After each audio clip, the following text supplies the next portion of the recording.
Hello friends, नमस्कार। Neetu study hub में आपका बहुत बहुत स्वागत है। यदि आप हिंदी टीएचडी, PhD, LT grade, super TET या अदर वनडे एग्जाम की तैयारी कर रहे हैं तो यह आपके लिए इम्पॉर्टेंट क्वेश्चन है जो मैंने आचार्य रामचंद्र शुक्ल के रीतकालीन कवियों के लिए कुछ महत्वपूर्ण कथन को लिया है। आइए फ्रेंड्स क्वेश्चन देखते हैं। प्लीज़ फ्रेंड वीडियो को लाइक शेयर सब्सक्राइब कीजिएगा। चलिए क्वेश्चन देखते हैं। आचार्य रामचंद्र शुक्ल के रीतकालीन कवियों के लिए कुछ महत्वपूर्ण कथन है। इनकी भाषा ललित और शानुप्रास होती थी। यह चिंतामणि त्रिपाठी के लिए है। भाषा चलती होने पर भी अनुप्रास युक्त थी। यह बेनी के लिए है। इनका कथन, इस ग्रंथ को इन्होंने वास्तव में आचार्य के रूप में लिखा है, कवि के रूप में नहीं। भाषा भूषण ग्रंथ यह महाराजा जसवंत सिंह के लिए यह कह रहे हैं। इनका कथन है। अगला है, इसका एक एक दोहा हिंदी साहित्य में एक एक रत्न माना जाता है। यह बिहारी सस्सई के लिए है। इसमें तो रस के ऐसे छींटे पड़ते हैं जिनसे हृदय कलिका थोड़ी देर के लिए खिल उठती है। यह बिहारी सतसई के लिए है। अगला कथन है, यदि प्रबंध काव्य एक विस्तृत वनस्थली तो मुक्तक एक चुना हुआ गुलदस्ता है। यह बिहारी सतसई के लिए है। आगे देखते हैं, जिस कवि में कल्पना की समाहार शक्ति के साथ भाषा की समाहार शक्ति जितनी अधिक होगी उतनी ही वह मुक्तक की रचना में सफल होगा। यह बिहारी के लिए है। आगे देखते हैं, बिहारी की भाषा चलती होने पर भी साहित्यिक है। कविता उनकी श्रृंगारी है पर प्रेम की उच्च भूमि पर नहीं पहुंचती, नीचे ही रह जाती है। यह बिहारी के लिए है। भाषा इनकी बड़ी स्वाभाविक चलती और व्यंजनापूर्ण थी। यह मंडन के लिए है। इनका सच्चा कवि हृदय था। मतीराम के लिए। आगे देखते हैं, रीतिकाल के प्रतिनिधि कवियों में पद्माकर को छोड़ और किसी कवि में इनके जैसी चलती भाषा और सरल व्यंजना नहीं मिलती। यह मतीराम के लिए है। उनके प्रति भक्ति और सम्मान की प्रतिष्ठा हिंदू जनता के हृदय में उस समय भी थी और आगे भी बराबर बनी रही। यह बढ़ती गई भूषण के लिए है। अगला क्वेश्चन है, भूषण के वीर रस के उद्गार सारी जनता के हृदय की संपत्ति हुए। भूषण के लिए है। जिसकी रचना को जनता का हृदय स्वीकार करेगा उस कवि की कीर्ति तब तक बराबर बनी रहेगी जब तक स्वीकृत बनी रहेगी। यह भूषण के लिए है। आगे कथन है, शिवाजी और छत्रसाल की वीरता का वर्णन को कई कवियों की झूठी खुशामद नहीं कह सकता। भूषण के लिए है। वे हिंदू जात के प्रतिनिधि कवि हैं। भूषण के लिए इनका कथन है। अगला क्वेश्चन है, छंदशास्त्र पर इनका सविशद निरूपण और किसी कवि ने नहीं किया है।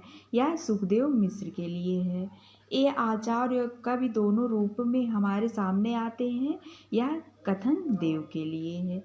कवित्व शक्ति और मौलिकता देव में खूब थी पर उनके सम्यक स्फुरण में उनकी रुचि विशेष प्रायः बाधक हुई है। यह कथन देव के लिए है।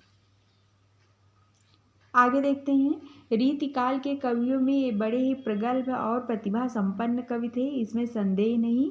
यह देव के लिए है। श्रीपत ने काव्य के सब अंगों का निरूपण विशद रीत से किया है। यह श्रीपत के बारे में कथन है। इनकी रचना कला पक्ष में संयत और भाव पक्ष में रंजन कारिणी है। यह भिखारी दास के लिए आचार्य शुक्ल का कथन है। ऐसा सर्वप्रिय कवि इस काल के भीतर बिहारी को छोड़ दूसरा नहीं हुआ। आगे देखते हैं, इनका कथन है, इनकी रचना की रमणीयता ही इस सर्वप्रियता का एकमात्र कारण है। यह पद्माकर के लिए है। रीतिकाल की सनक इनमें इतनी अधिक थी कि इन्हें यमुना लहरी नामक देव स्तुत में भी नवरस और षट ऋतु सुझाई पड़ी है। यह ग्वाल कवि के लिए है।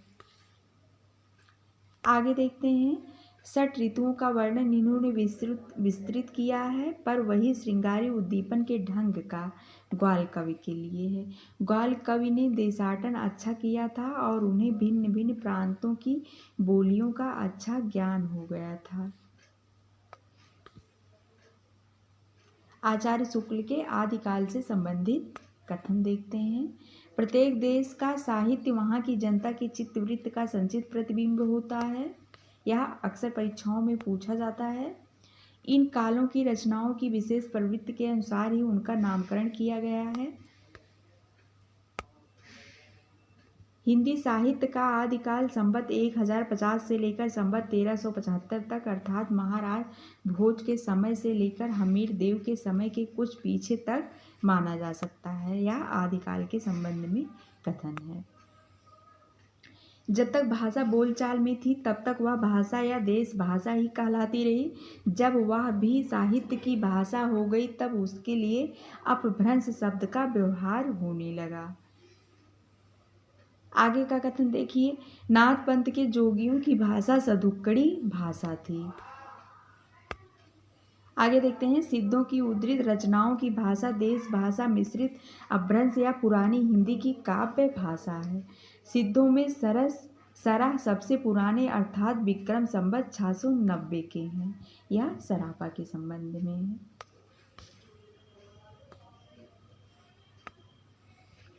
कबीर आदि संतों को नाथ पंथियों से जिस प्रकार साखी और बानी शब्द मिले उसी प्रकार साखी और बानी के लिए बहुत कुछ सामग्री और सदुक्कड़ी भाषा भी।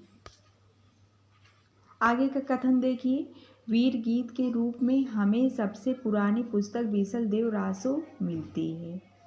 बीसल देव रासो में काव्य के अर्थ में रसायन शब्द बार बार आया है, अतः हमारी समझ में इसी रामायण रसायन शब्द से होते होते रासो हो गया। आगे का कथन देखिए। बीसल देव रासो में आए 1272 का स्पष्ट अर्थ 1212 है। आगे कथन है। यह घटनाक्रम काव्य नहीं है, वर्णनात्मक है। बीसल देव रासो के लिए है। अगला देखते हैं कथन। भाषा की परीक्षा करके देखते हैं तो वह साहित्यिक नहीं है, राजस्थानी है। यह बीसल देव रासो के लिए है। अपभ्रंश के योग से शुद्ध राजस्थानी भाषा का जो साहित्यिक रूप था वह डिंगल कहलाता था। आगे का कथन है। ये हिंदी के प्रथम महाकवि माने जाते हैं और इनका पृथ्वीराज रासो हिंदी का प्रथम महाकाव्य है। चंद्रवरदाई। यह चंद्रवरदाई के लिए है। अगला कथन देखते हैं। भाषा की कसौटी पर यदि ग्रंथ को कसते हैं तो और भी निराश होना पड़ता है, क्योंकि वह बिल्कुल बेठिकाने है। उसमें व्याकरण आदि की कोई व्यवस्था नहीं है। पृथ्वीराज रासो के लिए है यह कथन। अगला देखते हैं। विद्यापति के पद अधिकतर श्रृंगार के ही हैं, जिनमें नायिका और नायक राधा कृष्ण हैं। विद्यापति को कृष्ण भक्तों की परंपरा में न समझना चाहिए। आध्यात्मिक रंग के चश्मे आजकल बहुत सस्ते हो गए हैं। यह विद्यापति के पदों के संबंध में है।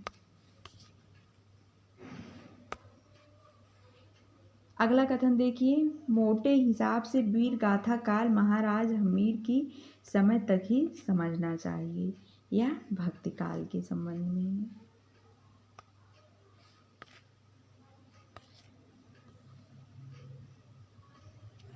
आगे का कथन देखते हैं। कबीर ने अपनी झाड़ फटकार के द्वारा हिंदुओं और मुसलमानों की कट्टरता को दूर करने का जो प्रयास किया वह अधिकतर चिढ़ाने वाला सिद्ध हुआ, हृदय को स्पर्श करने वाला नहीं। इस कहानी के द्वारा कवि ने प्रेम मार्ग के त्याग और कष्ट का निरूपण करके साधक के भगवत प्रेम का स्वरूप दिखाया है। मृगावती कुतबन के लिए है यह।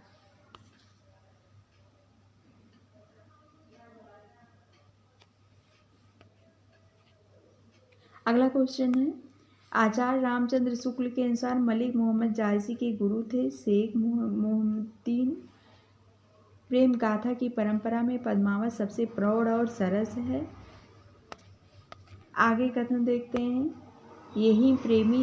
यही प्रेम मार्गी सूफी कवियों की प्रचुरता की समाप्ति समझनी चाहिए। शेख नबी के लिए है। सूफी आख्यान काव्यों की अखंडित परंपरा की यही संपत्ति मानी जा सकती है। अनुराग बांसुरी के लिए है या नूर मोहम्मद कृत अनुराग बांसुरी के लिए है।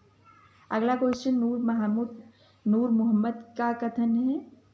आचार्य शुक्ल का कथन नूर मोहम्मद के लिए है। नूर मोहम्मद को हिंदी भाषा में कविता करने के कारण जगह जगह इसका सबूत देना पड़ा कि वे इस्लाम के पक्के अनुयायी थे। आगे देखते हैं। इस परंपरा में मुसलमान कवि हुए हैं, केवल एक हिंदू मिला है। आचार्य शुक्ल ने किसकी तरफ इशारा किया है? यह सूरदास की तरफ किया है। अगला कथन देखते हैं। जनता पर चाहे जो प्रभाव पड़ा हो, पर उक्त गद्दी के भक्त शिष्यों ने सुंदर सुंदर पदों द्वारा जो मनोहर प्रेम संगीत धारा बहाई, उसने मुरझाते हुए हिंदू जीवन को सरस और प्रफुल्लित किया। श्री वल्लभाचार्य जी के लिए यह कथन है। अगला कथन है। सूर की बड़ी भारी विशेषता है नवीन प्रसंगों की उद्भावना। अगला कथन। आचार्य शुक्ल के अनुसार मीराबाई का जन्म कब और कहाँ हुआ? संवत 1573 में चोकड़ी नामक गांव में। अगला कथन है। ये बड़े भारी कृष्ण भक्त और गोस्वामी विठल नाथ जी के बड़े कृपा पात्र शिष्य थे। यह रसखान के लिए है। फ्रेंड्स, आज के लिए बस इतना ही। मिलते हैं अगले वीडियो में और कथन के साथ। प्लीज़ फ्रेंड, वीडियो को लाइक शेयर सब्सक्राइब कीजिएगा। धन्यवाद।